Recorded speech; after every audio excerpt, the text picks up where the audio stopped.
Philippians chapter 2 verses 9 to 11. Therefore, God exalted him to the highest place and gave him the name that is above every name, that at the name of Jesus every knee should bow, in heaven and on earth and under the earth, and every tongue acknowledges that Jesus Christ is Lord, to the glory of the God the Father. Magandang araw, at tatalakayin po natin ngayong araw sa ating daily devotion ay ang exaltation of Christ. At ang una pong katuruan na natutuhan ko ngayong araw kay Pastor Russell Ocampo ay Christ's resurrection demonstrated His victory. Ang muling pagkabuhay po ng ating Panginoon sa Kristo mula sa pagiging pantay ay patunay po ng ganap na tagumpay niya laban po sa kasalanan, sa kamatayan, at lalong-lalo na po kay Satanas.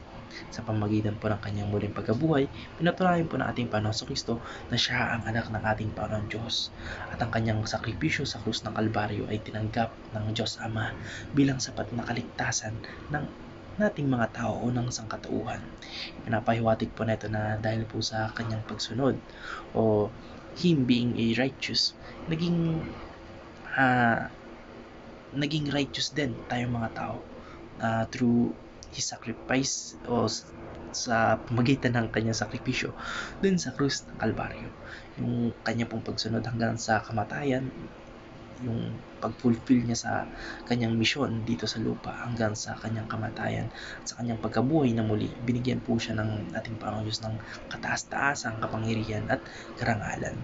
Hindi lamang po siya bumalik mula sa kamatayan, kundi pinatotohanan po ng ating Panginoon Diyos na siya po ay tunay na tagumpay sa lahat po ng aspeto ng kanyang misyon. Ang natutuhan ko naman po sa pangalawang katuruan ni Pastor Russell Ocampo ay Christ is reigning now, ascension and session. Matapos po ang kanyang pagkabuhay na muli, ang ating Panginoon sa Kristo po ay umakyat doon sa langit at ngayon po ay nakaupo sa kanan ng ating Panginoon Diyos o ng Diyos Ama. Ito po ay tinatawag na session of Christ. Ang pagupo niya po sa kanan ng ating Panginoon Diyos o ng Diyos Ama ay sumisimbolo po ng kanyang kasalukuyang paghahari. Siya ay hindi lamang nabubuhay na muli, kundi siya rin po ay nanunungkulan bilang hari ng mga hari o King of Kings at Panginoon ng mga Panginoon o Lord of Lords. Sa ngayon po, ang ating Panginoon sa Kristo po ay naghari sa gitna ng kanyang simbahan at pinamumunuan niya po lahat ng mga bagay tungo po sa katuparan ng plano ng ating Panginoon Diyos.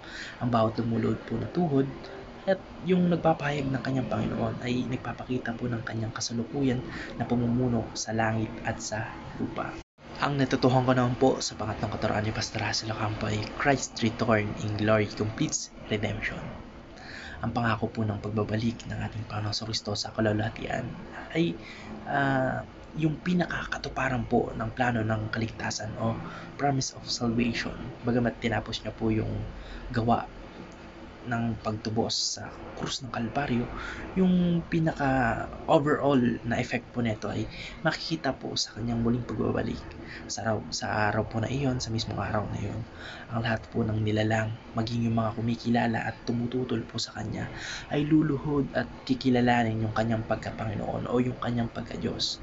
Sa huli po, yung buong sanlibutan ay magbibigay pugay sa ating Panginoon sa Kristo sa kanyang pagbabalik. Wawakasan niyo po lahat ng kasamaan, ibabalik niya rin po yung katarungan o yung justice o yun nga, at itatatag niya po yung bagong lupa at bagong langit. Kaya yung kanyang gawain po ng pagtubos ay ganap na may isa sa katuparan po at ang kalulatian po ng ating Panginoon Diyos o ng Diyos Ama ay lalong mahayag sa lahat ng nilalang. At wala na akong i-add. Sorry po sa mga background sound doon sa mga santunog ng sakyan, ng mga hayop, and etc. God bless you all and God bless. Amen.